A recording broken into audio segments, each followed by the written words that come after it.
लहर की अगर बात करेंगे तो कोरोना के टाइम पर जो पीक पीरियड था उस टाइम पे मैंने, मेरे चैनल ने जितना काम किया है और वो सारा यूट्यूब पे पड़ा है, आप जाकर देखो। तो उस टाइम पे मेरे बहुत सारे सब्सक्राइबर, बहुत सारे व्यूवर्स बढ़ गए थे और मैं लोगों के बीच में जाता था, हॉस्पिटल में जाता था और सारे वार्डों में घूमता था विदाउट पीपीए किट। बहुत लोगों की जान बचाई थी उस टाइम पे। उसी अब ये कोरोना का आपने क्वेश्चन निकाला इसलिए मुझे बताना पड़ा। और अभी दीक्षा शर्मा बोलते हैं जो भी चैनल हमारे बागेश्वर धाम के लिए ऐसी अफवाह फैला रहा है उस वीडियो को डिसलाइक और चैनल को रिपोर्ट कीजिए, इन्हें श्री राम की शक्ति देखनी चाहिए, आइए वही दिखाते हैं। तो आपको बता दूं मैं, दीक्षा शर्मा जी, जितने वीडियो मैंने श्याम मानव जी के साथ में किए हैं बागेश्वर जो धाम के विषय में, तो उस वीडियो अभी इतने चल रहे मेरे, जिस तरह से कोरोना के चल रहे थे वीडियो, उसी तरह ये भी वीडियो बहुत चल रहे हैं। बहुत सब्सक्राइब्स भी मिले हैं, बहुत सारे लाइक्स आए और बहुत सारे व्यूवर्स आए हैं। और मुझे नहीं लगता कि अभी वो आपके अनलाइक या डिसलाइक करने से जाएंगे। तो ये मेरे तरफ से आपके लिए उत्तर था दीक्षा जी। शहाबुद्दीन यादव बोलते हैं इनको पद मिल जाए तो सब कुछ दिन के लिए सही होगा, पद ना मिला है ना उनकी कुर्सी हट गई है, इसलिए जो है वो ऐसे ढोंग रच रहे हैं। बाकी बीजेपी सरकार है, जिनको बुरा लग रहा है बागेश्वर महाराज की जय। मुझे लगता है कि इसका भी शायद उत्तर दे दिया है। नहीं, मैं देना चाहूंगा। हाँ हाँ। देखिए भाई जी, आप मुझे नहीं जानते हो। मेरे ग्रैंडफादर एमपी थे। मेरे घर के कोई ना कोई रिश्तेदार हमेशा मंत्री रहे हैं। मैं बहुत अच्छा वक्ता हूं। जब मैंने कॉलेज के जीवन में बोलना शुरू किया तो मेरे सभी रिश्तेदारों ने मुझे विनती की कि आप शामिल हो जाओ कांग्रेस में, क्योंकि आप जैसा वक्ता अगर हमारे साथ में जुड़ जाएगा तो मुझे अगर मंत्री और कुछ इस ढंग का बनना होता तो तब से मैं पॉलिटिक्स ज्वाइन करता। वो न करते हुए मैंने इंदिरा गांधी जी के खिलाफ आंदोलन किया, जेल में गया और उसके बाद में पॉलिटिक्स नहीं ज्वाइन किया। मैं अपने सामाजिक काम में रहा, टीचिंग के काम में रहा, लोगों को समझाते रहा, प्रबोधन करता रहा। तो मेरे जीवन का उद्देश्य अलग ही है। आप पूछोगे मैंने सामाजिक काम में होते हुए शासन का ये पद क्यों स्वीकारा? ये जो जादू टोना विरोधी कानून प्रचार प्रसार अंमलबजावनी समिति है, ये मैंने ही गठित करवाई और मैं जानता हूं कि मेरे इतना उत्तम काम मेरे अलावा कोई कर नहीं सकता है। और मेरा इतना बड़ा संगठन है, सभी कार्यकर्ताओं को साथ में लेकर अगर मुझे काम करना है तो ये मैंने करना चाहिए, इसलिए मैंने वो पद स्वीकारा है। अगर मैं पॉलिटिक्स में जाना चाहता, पद अगर प्राप्त करना चाहता, तो मैं कई आमदारों को चुनाव जिता सकता हूं और हरा भी सकता हूं। आप मेरी क्षमता को नहीं जानते हो, इसलिए ऐसी बात कर रहे हो। तो मैं किसी पद के लिए काम नहीं करता हूं और इसीलिए पॉलिटिकल लीडर्स भी मेरा जो आदर करते हैं वो इसीलिए करते हैं कि मैं एक खरा आदमी हूं, खरी बात रखता हूं, कभी भी किसी से डरता नहीं हूं और अपने निजी स्वार्थ के लिए मेरे जीवन में कोई भी काम मैं नहीं करता हूं। तो थोड़ा मेरे बारे में जानकारी आप निकालिए तो आपको लगेगा कि आपने कैसे क्या आरोप किए, लेकिन मेरे लिए अच्छी बात है कि आपने सोचना शुरू किया। आगे चलते हैं। आगे चलते हैं। किशन सिंह दसाना बोलते हैं कि आप दोनों लोग बागेश्वर धाम जाकर आओ। तो बाबा जी यहाँ आए थे और आके फंस गए, अगर वहाँ हम लोग चलेंगे तो उनके लिए प्रॉब्लम खड़ी हो जाएंगी। और दूसरी बात यह है कि जादू टोना विरोधी कायदा ये हमारे महाराष्ट्र में है, वहाँ नहीं है।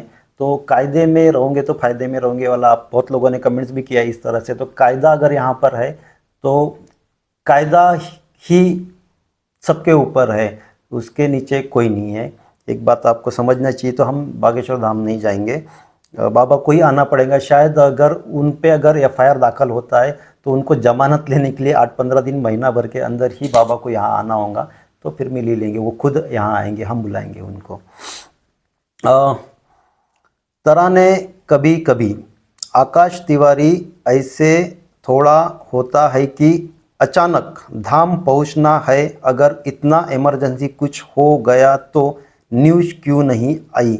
मतलब पोस्टर छापे है कि इस डेट तक करेंगे और अचानक से निकल लिए वहाँ। अंधभक्त तो ये भी बड़ी अच्छी बात बोली इन्होंने कि अचानक से कैसे आप चले जा सकते हो, अगर आप पूरा शेड्यूल बना के आते हो और शेड्यूल बनाने के बीच में आप निकल जाना। और आप बताते हो कि उनके गुरुजी का जन्मदिन था, तो उनके गुरुजी का जो जन्मदिन था वो 2 दिन पहले नहीं पता चलता है, जब शेड्यूल बनने से पहले। गुरुजी है ना, तो गुरुजी का तो हर साल हम याद ही रखते हैं कि गुरुजी का हम लोगों को ये करना है, वो करना है, गुरुजी के लिए ऐसा करना है, क्योंकि हर साल करते होंगे। तो बात बराबर भी है, सीधी सी बात है। गुरुजी का कारण बताया गया कि गुरुजी का जन्मदिन था, इसके लिए चले गए। लेकिन शेड्यूल जब बनाया गया था तो 13 तारीख तक बनाया गया था और 11 तारीख तक निकल गए। उसका रीज़न श्याम मानव जी ने बताया था कि उन्होंने उनके ऊपर शिकायत कर दी और उनके जो आयोजक थे उनको वो चीज़ पता हो गई थी कि पुलिस अभी वहाँ पर जाने वाली है और उनकी उस टाइम पे बहुत बेइज्जती होने वाली थी, इसलिए वो आने से पहले उनको बचा। एक थोड़ा सा आप इस पे थोड़ा बता ही दीजिए कि किस तरह से वो क्या कारण था उसके पीछे 11 तारीख को ही जाने का, थोड़ा शॉर्ट में अगर बताएंगे। नहीं, मेरा अंदाज ये है, जो मुझे जानकारी मिली है उसके आधार पर मैं कह सकता हूँ कि पुलिस को एक्शन लेना तो मैंडेटरी है। फर्क इतना ही है कि आज एक्शन लेगी या 10 दिन बाद लेगी या 15 दिन बाद लेगी। पुलिस पर दबाव रहेगा। अगर उनके यानी शिकायत होने के बाद भी अगर उनका कार्यकलाप यहाँ शुरू रहेगा, चाहे वो रामकथा क्यों ना हो, क्योंकि उन्होंने कानून का उल्लंघन किया है, इसलिए शायद आयोजक लोग जो है वो पॉलिटिकली इन्फ्लुएंशियल लोग हैं, उनको लगा कि हमारी किरकिरी हो जाएगी, पुलिस को अगर एक्शन लेनी पड़ी और रामकथा शुरू है तो दोनों तरह से हमारा नुकसान होगा। एक तो हमारी बदनामी भी होगी और सरकार में हम लोग हैं इसलिए हमारी भी दिक्कत खड़ी होगी। तो सबसे अच्छी बात है कि अभी महाराज को बाहर कर दो ताकि पुलिस को एक्शन लेने के लिए दबाव नहीं रहे, फिर वो आराम से लेके। भी महाराज चले ही गए तो एफआईआर आज दाखिल करे और उनको अरेस्ट करने के लिए कल करे परसों करे, इससे कोई फर्क नहीं पड़ता है। तो ये शायद उनका विचार होगा। दूसरा रहा था कि जिस ढंग से प्रेस ने इस चीज को उठाया था उस कारण बहुत किरकिरी हो रही थी, क्योंकि डायरेक्टली आह्वान था 30 लाख रुपए का और प्रेस के सामने ये सिद्ध करने की बात थी, तो इसलिए प्रेस में भी बहुत हलचल मच चुकी थी। वो भी बातों के कारण उनके सामने कोई दूसरी दिक्कत होगी खड़ी कि हम यहाँ रहेंगे तो और ये बात बढ़ते जाएगी, तो अच्छी बात है कि यहाँ से खिसक ले तो अपनी इज्जत बच जाए। तो मुझे ऐसा लगता है कि महाराज खुद भागे, इससे ज्यादा उनको भगाया गया, ये ज्यादा सच होना चाहिए। महेंद्र जैन जी बोल रहे हैं कि श्याम मानव जी को मैं 5 सालों से फॉलो कर रहा हूँ, उनके सामने ऐसे बाबा दुम दबाकर भाग जाते हैं क्योंकि वो सीधा चैलेंज कर देते हैं। बात भी बराबर है, हजारों बाबा को यहाँ ना महाराष्ट्र में, यानी आपको इसके पहले भी मानव जी ने बताया है कि अपने घर में से ही जो मम्मी का उदाहरण दिया हुआ है कि जो जो वो घर में मूर्तियाँ थी वो उनको एक्सपोज करते थे, तो उनको तभी से बाबाओं को एक्सपोज करते थे। तो ये सब उनके फॉलोअर्स बहुत सारे हैं। इनका यूट्यूब चैनल है, उस पर आप देखोगे तो बहुत सारे, अगर इन वीडियो इन्होंने अभी डाला है लेटेस्ट में, तो वीडियो तो मेरा था लेकिन इन्होंने अपने चैनल पे डाल दिया था तो मेरे से 50,000 आगे भाग रहा था। तो आप समझ जाओ कि इनके फॉलोअर्स कैसे है ना। तो अभी हम लोग कुंती मेहरा है जो बहुत नीच आदमी है, बहुत मेरे गुरुदेव की महिमा इससे देखी नहीं जा रही है। इस पे भी उन्होंने बोला है नीच विच। आप ये शब्द थोड़ा सा नहीं बोलो तो अच्छा है, लेकिन बोलते हो तो ये आपका पर्सनल है, तो हम उस पर कमेंट नहीं करेंगे।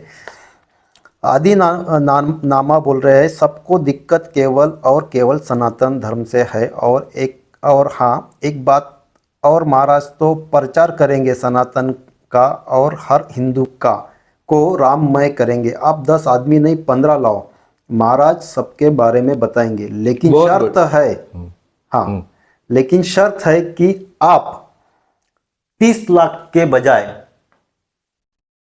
300 करोड़ दो ताकि कैंसर हॉस्पिटल बन सके। श्याम मानव जी से इसका उत्तर लेते हैं। भाई मेरे पास तो इतना पैसा है नहीं 300 करोड़ देने लायक। ये 30 लाख रुपए भी हमने लोगों से मांग मांग कर इकट्ठा किए। हम तो अपने जेब में से पैसे डाल डाल कर ये संगठन का काम करते हैं। तो आपके बाबाओं को तो पैसों की जरूरत नहीं ना, उन पर तो बालाजी की कृपा है और उनको दिव्य शक्ति प्राप्त है। तो दिव्य शक्ति प्राप्त होने वाले व्यक्तियों को कहां पैसों की कमतरता है। बात है उनमें सही में दिव्य शक्ति है कि नहीं, आप उनको मजबूर कीजिए। 10 ही लोगों का बताइए, 15 की भी जरूरत नहीं है। जो आह्वान दिया है आपके सामने बार बार रिपीट किया है, फिर से रिपीट करने की आवश्यकता नहीं है। तो उनको आप भेजिए बाबा को नागपुर में पत्रकारों के सामने ये सिद्ध करने के लिए। 30 लाख रुपए लेना नहीं लेना दोनों की छूट दी है। उनकी अगर दिव्य शक्ति सिद्ध होती है तो मैं आपको अभी आश्वस्त करता हूं, ये 300 करोड़ किस खेत की मूली है। पूरे दुनिया से लाखों करोड़ उनको मिल जाएंगे, बिना मांगे मिल जाएंगे, क्योंकि पूरे दुनिया में ये पहली व्यक्ति होगा कि जिसको दिव्य शक्ति प्राप्त है, जो अपने आप भक्तों के नाम जानता है, पिताजी का नाम जानता है, फोन नंबर जानता है। इतना ही नहीं तो भक्तों के घर में कौन से रूम में, कौन से अलमारी में क्या चीजें रखी है, ये जानने की क्षमता जिस व्यक्ति में है उसको कितना पैसा मिलेगा आप इमेजिन कर सकते हो? आपको पता है बिन लादेन को ढूंढने के लिए अमेरिकन सरकार ने कितना पैसा खर्च किया? कम से कम 5,000 करोड़ रुपए खर्चा किया है, कम से कम। उससे भी बहुत बड़ा अमाउंट है। उनका पूरा संगठन पूरा लगा था, 2-3 इंस्टीट्यूशन लगी थी इस काम के पीछे और 7-8 साल काम कर रहे थे। इतना पूरा हिसाब निकालोगे तो इसके कई गुना पैसा होता है। भाई अमेरिका जैसा सरकारी इनके दिव्य शक्ति के लिए भाई कुछ अमुक आदमी का पता बता दो, कौन सा बम कहां पर रखा है ये बता दो। छोड़िए ना, हमारे मोदी जी हजारों करोड़ रुपए दे डालेंगे बाबा को। अरे भाई पुलिस का काम कितना आसान होगा, हमारे गुप्तचर संस्थाओं का काम कितना आसान होगा। बस बाबा के पास दिव्य शक्ति है, कौन सा आगे आने वाला बॉम्ब कहां रखा है, कहां फूटने वाला है, ये जानकारी बाबा पहले दे देंगे। हमारे मोदी जी उनको करोड़ों रुपए दे देंगे और साथ में देश का भी बहुत बड़ा भला होगा, लोगों का भला होगा। तो आए वो आगे सिद्ध करे। विनोद खुरा है, एमपी से है। तो अभी इन्होंने गुप्तचर वाला बॉम्ब का बात किया और तो उन्होंने उसी तरह से आंसर कमेंट किया है, जितने भी दिव्य ज्ञानी बाबा है इन सब की ड्यूटी बॉर्डर पर एलओसी पर लगाए जाए, तब पता चलेगा जनता को कि सब पाखंडवाद है और कुछ नहीं। बात बराबर है। अभी मानव जी ने उसका भी एग्जाम्पल दिया है। कृष्ण कुमार कृष्णा बोल रहे हैं, बकवास कर रहे हो तुम बागेश्वर के बारे में। तो बकवास नहीं है, सारा ये जो भी कायदा बना हुआ है कायदे से ही बात कर रहे हैं। तो ये सब थी चुनिंदा टिप्पणियाँ, कमेंट्स थे आप लोगों की, जो मैं मानव जी के साथ शेयर किया। मानव जी ने उत्तर देना समझा, मानव जी का बहुत बहुत धन्यवाद करता हूँ। और हम चाहते हैं कि आप इसी तरह कमेंट्स किया करें और हम आपके कमेंट्स का भी रिप्लाई देंगे। वो हम लोग वहाँ आपका रिप्लाई नहीं दे पाएंगे क्योंकि छांटना पड़ता है उसके लिए, लेकिन हम चाहते हैं कि इस तरह से आप कमेंट करें और इस तरह का वीडियो बार बार बने, क्योंकि हम बाबा से हमारी कोई दुश्मनी नहीं है, ना मानव जी की ना मेरी है। दुश्मनी नाम की कोई चीज़ ही नहीं है। बस आप लोगों को समझाना, सजग रखना, सतर्क करना हमारा काम होता है। ये जो ढोंगी बाबा जो होते हैं इनसे आप बचे रहो। और क्योंकि परेशानियां, हताश, निराशा सब हर किसी को होती है, तो इसका मतलब ये नहीं होता है कि आपने बाबा जी के पास जाना है। आपने सजग रहते हुए आप अपना कर्म किया करो, अच्छा किया करो, यही हमारी नीति होती है, नीति रहनी चाहिए। आप इस वीडियो को देख रहे हो, हम चाहते हैं कि आप इस पे कमेंट्स करें और लाइक भी करें, सब्सक्राइब भी करें। धन्यवाद आपका। धन्यवाद, बहुत बहुत धन्यवाद।